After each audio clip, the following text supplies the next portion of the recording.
Wow. Holy wow. I have not walked out of a movie like that in so long. I just want to say before we start the review, book your tickets for Across the Spider-Verse multiple times. This movie is just, it's unimaginable. Like, I can't, man. It's stunning. But let's get right to the review of Across the Spider-Verse. Nah, I'm gonna do my own thing. Alright, so the plot of Across the Spider-Verse takes us on the journey reconnecting with Miles Morales, Spider-Gwen, Peter B. Parker, and many others that we know and love. Without getting into much, because I don't want to spoil anything, because this movie, I'll get into it in the review, it has a lot in it. It basically takes us on the story of Miles trying to find himself still. He's still trying to find himself and who he is as Spider-Man compared to all the other different Spider-Man people. But he encounters a new foe in this one, the Spot, which has a lot to do with our story here. So I'm not going to go into too much of who the Spot is, what he does, but let me just say he's a fantastic character. And that was my first introduction to him. I never even knew who the Spot was before this.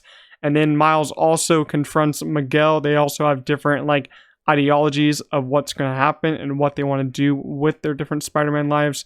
And that basically takes us on the whole rabbit hole of what this story is going to lay out for the next part, and what it laid out for this whole first part. So that's the basic plot of what happens in this movie. And let me say, I walked into this movie with super high expectations, because when you see the first one, Into the Spider-Verse, I was lucky enough to see that one in the theaters. I saw it once. It was during my freshman year of high school, a long time ago. It was breathtaking. You know, I've never seen anything quite like that movie before. It became my favorite comic book movie, one of my favorite movies of all time. And I really didn't know what to expect from this one, because we saw the trailers. You see a trailer, you're like, I overreact to some trailers because, they're trailers.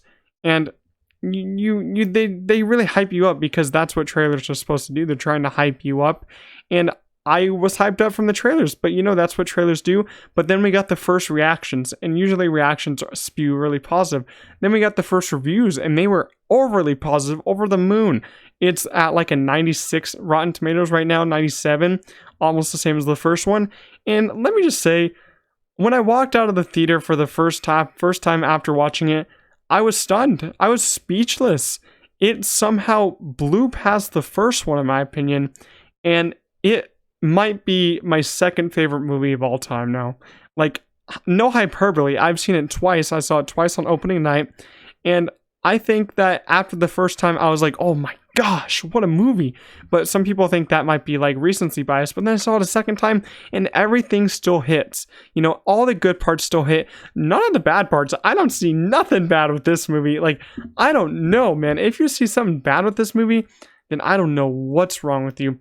But overall, man, I think that this movie is it's something that you'll never see in this media, ever. It leaps ahead of Into the Spider-Verse, and I think Beyond will be so much better than this. They just keep getting better. On to the cast, we have Hailee Steinfeld plays Spider-Gwen, Shameik Moore, Miles Morales, Daniel Kaluuya plays Spider-Punk, Jake Johnson, Spider-B Parker, Oscar Isaac, Miguel, Brian Tyree Henry, Jefferson Davis, who is Miles' dad. Then we got many more. Jason Schwartzman as the Spot. And we got so many more people in this movie. I just want to name all those people. I really do think that this cast is so stacked. All their voices are just so, their voices fit so well with the characters. Because, you see the characters sometimes in animated films, sometimes characters' voices don't line up with the voice actors, what they're doing with the voice. And so I'm sometimes worried about that. But I think that everyone did a fantastic job here selling the emotions. There's some really strong emotions in some of these scenes, especially between Miles and Spider-Gwen. I'll just call her Gwen. Especially between those two. There's some big emotions between Miles and Miguel, Miles and his parents. There's a lot going on here. I want to name my few MVPs. I'm going to give it 5 because there's a lot of people in the cast. My big MVP has got to be Shameik Moore as Miles Morales.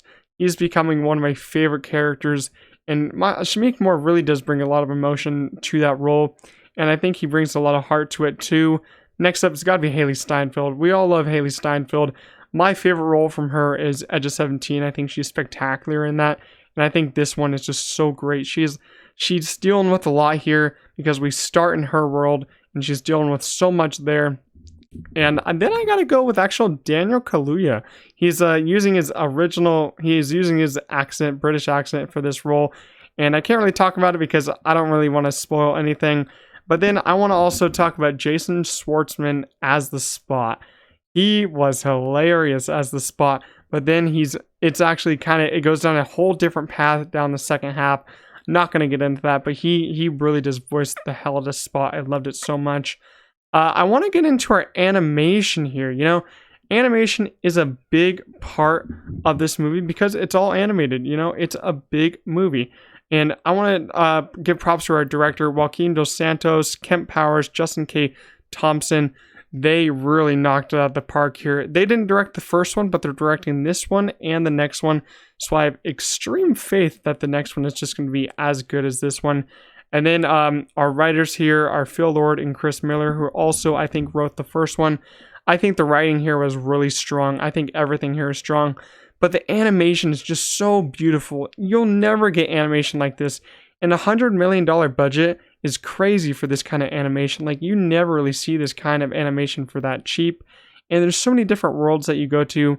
One of my favorites is Spider-Gwen's world. Her world is just full of pastel colors, like fingerprint paint colors, kind of like that. So animation just stellar.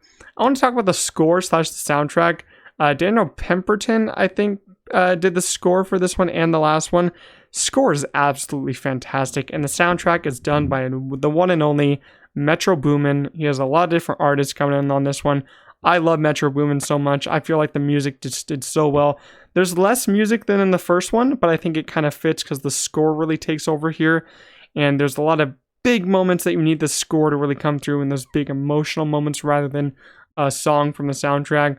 And I want to say that there's a lot of surprises in this movie. You know, I actually sometimes I go into movies and the trailers give it all away, but this movie and Guardians 3, they really hit a lot from the trailers. And in this movie alone, there's 3 big surprises that really made me open mouth. I'm like, what the heck? But there's one little cameo in here that will really, if you love Spider-Man, it will really surprise the heck out of you. It surprised the hell out of me. I was like, oh my gosh, no way they pulled that off. But they pulled it off, and it works so well.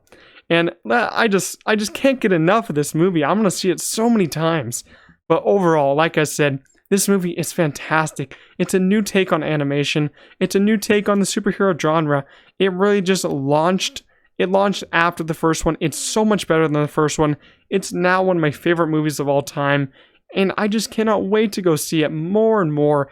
It's something so magical, man. This year is so great for movies. And some are actually bad, but most of them are great.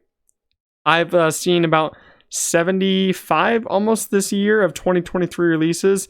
And I've given 3 of them 5 stars. We usually don't have 3 this early in the year, but I gave John Wick 4 5 stars, Guardian 3 5 stars, and this one 5 stars. And I think that it's really great. We have all those 5-star movies so far. This summer's looking brilliant so far. I cannot wait for next week for Transformers and then The Flash. But Spider-Man Across the Spider-Verse is an amazing film. Go book your tickets. Like I said multiple times, you have to do it. Support this movie.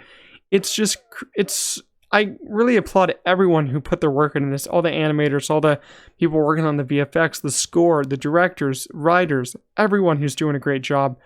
I applaud them on this. But overall, I'm going to give Spider-Man Across the Spider-Verse a 5 out of 5.